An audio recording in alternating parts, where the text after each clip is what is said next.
आज आम आलोचना करवा +2 सेकेंड इयर सोशियोलॉजी एक इम्पोर्टाट लंग क्वेश्चन जोटा कि जाति और श्रेणी मध्य पार्थक्य। तो जाति और श्रेणी मध्य कौन पार्थक्य रही से गुड़ाक आम आज आलोचना करवा difference between caste and class.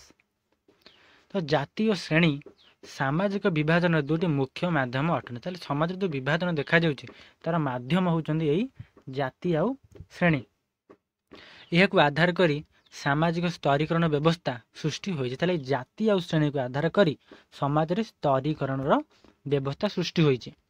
जाति व्यवस्था पुरातन समाज को उच्च नीच क्रम में विभाजित करुथिबा बेले आधुनिकीकरण शिल्पीकरण और गमनागमन सुविधा जोगु समयक्रमे धीरे धीरे यार प्राधान्यता ह्रास पाई अछि। जातिगत कठिनता समाज लोप पाई अछि।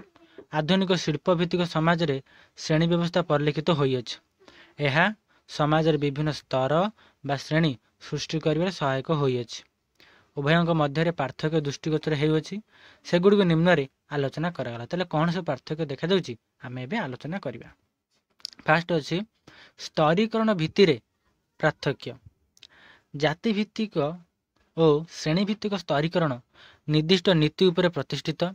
जाति व्यक्तिर जन्मद्वारा स्थिर होइथाय, अर्थात जो व्यक्ति जातिर जन्मग्रहण करिथाय से ही जाति बा सही जातिर प्रस्थिति उपभोग करिथाय। गोटे व्यक्ति जो जातिर जन्मग्रहण करे कौन करे से जातिर प्रस्थिति उपभोग करे।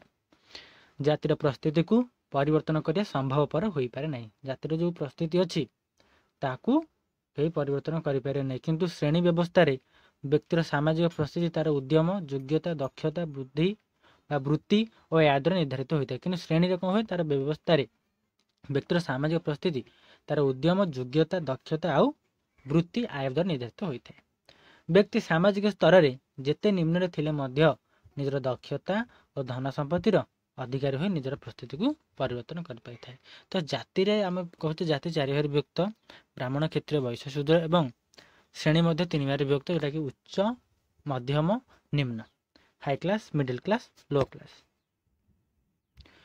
नेक्स्ट अच्छी संरचना भितर पार्थक्य। संरचना दृष्टि कौन पार्थक्य रही।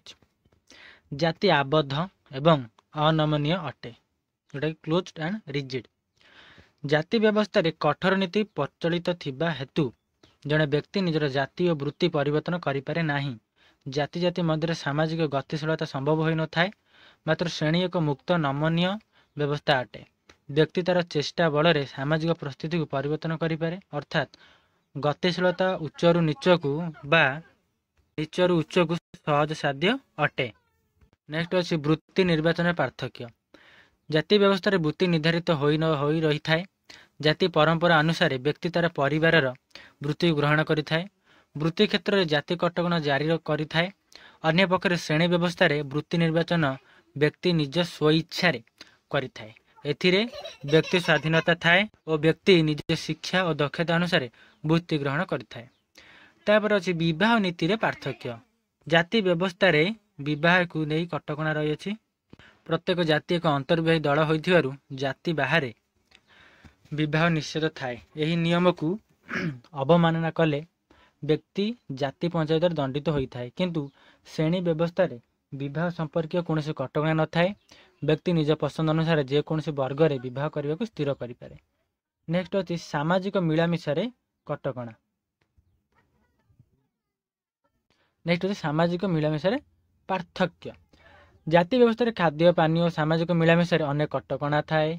उच्च जातिर लोक मैंने नीच जातिर लोक मान खाद्य और पानीय ग्रहण कर निषेध करिथांती। एपरिक सामाजिक चलन रे छुआ अछुआ भेदभाव नीति अनुसरण करा जाए। पवित्र और अपवित्र चिंताधारा जाति जाति मध्य सामाजिक दूरता सृष्टि करिथाए। अपरपक्ष श्रेणी व्यवस्था रे खाद्य और पानीय नहीं कौन से कटकणा न थाए एवं सामाजिक मिलामिशा व्यक्ति स्वाधीनता रे बा स्वाधीन भाव में करिथाए। नेक्स्ट होची धार्मिक भावना पार्थक्य। जाति व्यवस्था हिंदू धर्म एवं यार आदर्श को पालन करिथाए। जातिर सदस्य माने पूर्व जन्म कर्मफल पाप पुण्य इत्यादि भावना रे विश्वास करती। जाति व्यवस्था रे धर्म नाम रे बहु संकीर्ण चिंताधारा और भेदभाव नीति देखा मिलता है। किंतु श्रेणी व्यवस्था रे व्यक्ति कर्म उपर गुरुत्व देइथाए और निरपेक्ष भाव में विश्वास करे। नेक्स्ट देखिए सार्वजन्यता यूनिवर्सल। जाति व्यवस्था भारतीय समाज भितर सीमित अटे। यह भारतीय समाज ଏକ ବୈଶିଷ୍ଟ୍ୟ। ପୃଥିବୀର ଅନ୍ୟ କୌଣସି ସ୍ଥାନରେ ଏହି ବ୍ୟବସ୍ଥା ପରିଲକ୍ଷିତ ହୁଏ ନାହିଁ। ମାତ୍ର ଶ୍ରେଣୀ ବ୍ୟବସ୍ଥା ଏକ ସାର୍ବଜନୀନ ବ୍ୟବସ୍ଥା ଅଟେ। ଏହା ସମଗ୍ର ବିଶ୍ୱରେ ଦେଖାଦେଇଥାଏ। ଶିଳ୍ପ ସଭ୍ୟତାର ଅଗ୍ରଗତି ସହିତ ସମାଜରେ ଶ୍ରେଣୀ ବ୍ୟବସ୍ଥାର ସୃଷ୍ଟି ହୋଇଅଛି। ତାହେଲେ ଜାତି କୋଡ଼ ଭାରତରେ ହିଁ ଦେଖାଯାଉଛି। ଜାତି ବ୍ୟବସ୍ଥା ଭାରତ ବାହାରେ ଅନ୍ୟ କୌଣସି ଦେଶରେ ନାହିଁ।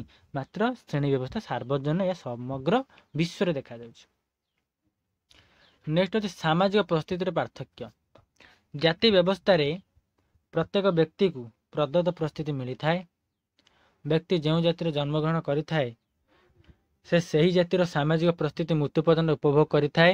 ଏହା ଅପରିବର୍ତ୍ତିତ ହୋଇ ରହିଥାଏ। ମାତ୍ର ଶ୍ରେଣୀ ବ୍ୟବସ୍ଥାର ବ୍ୟକ୍ତି ତାର ଶିକ୍ଷାଗତ ଯୋଗ୍ୟତା, ପ୍ରଚେଷ୍ଟା, ଜ୍ଞାନ ଓ ଦକ୍ଷତା ଦ୍ୱାରା ସାମାଜିକ ପରିସ୍ଥିତି ଅର୍ଜନ କରିଥାଏ। ଏହା ବ୍ୟକ୍ତିର ଅର୍ଜିତ ପରିସ୍ଥିତି ଅଟେ।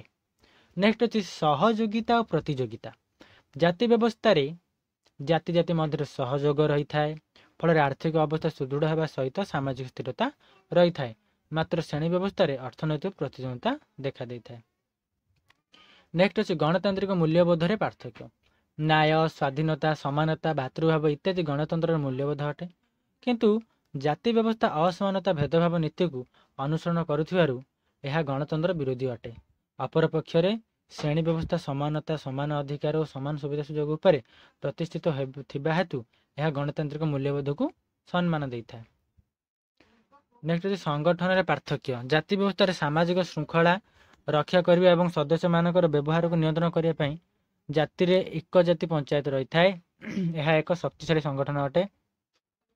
ଜାତିର ପ୍ରଥା ଓ ପରମ୍ପରା ଅବମାନନା କଲେ ଜାତି ପଞ୍ଚାୟତ କଠିନ ଦଣ୍ଡ ବିଧାନ କରିଥାଏ। କିନ୍ତୁ ଶ୍ରେଣୀ ପଦ୍ଧତିରେ ଏପରି କୌଣସି ସଂଗଠନ ନାହିଁ। ନେକ୍ସଟ ଅଛି ସାମୂହିକ ସଚେତନତା ଓ ବ୍ୟକ୍ତି ସଚେତନତା। ତ ଜାତି ବ୍ୟବସ୍ଥାରେ ନିଜ ନିଜ ଜାତି ଭିତରେ ଆମ ଭାବନା ଥାଏ। ତେଣୁ ପ୍ରତ୍ୟେକ ଜାତିର ସଦସ୍ୟମାନଙ୍କ ମଧ୍ୟରେ ସାମୂହିକ ସଚେତନତା ଜାଗ୍ରତ ହୋଇଥାଏ। ସଦସ୍ୟମାନେ ଅନାବଶ୍ୟକ ସ୍ଥଳେ ସମସ୍ତେ ସମସ୍ତଙ୍କୁ ସାମୂହିକ ଭାବରେ ସାହାଯ୍ୟ କରିଥାନ୍ତି। ମାତ୍ର ଶ୍ରେଣୀ ବ୍ୟବସ୍ଥାରେ ସାମୂହିକ ଚେତନାର ଅଭାବ ଥାଏ। ବ୍ୟକ୍ତିଗତ ସ୍ୱାର୍ଥ ଉପରେ ଅଧିକ ଗୁରୁତ୍ୱ ଦିଆଯାଇଥାଏ। ଲାଷ୍ଟ ଅଛି ରକ୍ଷଣଶୀଳ ନୀତି ଓ ପ୍ରଗତିଶୀଳ ନୀତି।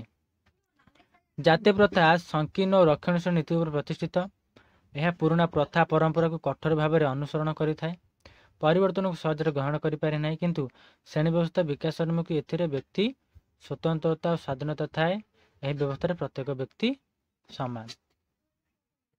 ତ ଏହା ଥିଲା ଜାତୀୟ ଶ୍ରେଣୀ ମଧ୍ୟରେ ପାର୍ଥକ୍ୟ। ଏହା ଏକ ଇମ୍ପୋର୍ଟାଣ୍ଟ ଲଙ୍ଗ କ୍ୱେଶ୍ଚିନ୍। ଆଶା କରୁଛି ଲଙ୍ଗ କ୍ୱେଶ୍ଚିନ୍ ବୁଝିପାରିଥିବ। ଯଦି କୌଣସି ଡାଉଟ୍ ଥାଏ କମେଣ୍ଟ କରି କମେଣ୍ଟ ସେକ୍ସନ୍ ଜଣାଇବେ। ଏବଂ ଏଇଭଳି ଭିଡ଼ିଓ ଆଗକୁ ପାଇବା ପାଇଁ ଚ୍ୟାନେଲକୁ ସବସ୍କ୍ରାଇବ୍ କଲେ ବେଲ୍ ନୋଟିଫିକେସନ୍ ଅଲ୍ ସେଟ୍ କରିଦେବେ। ଯାହାଦ୍ୱାରା ମୁଁ ଭିଡ଼ିଓ ଅପଲୋଡ଼ କରିବା ମାତ୍ରେ ସର୍ବପ୍ରଥମେ ନୋଟିଫିକେସନ୍ ଆପଣଙ୍କ ପାଖରେ ପହଞ୍ଚିପାରିବ। Thank you all.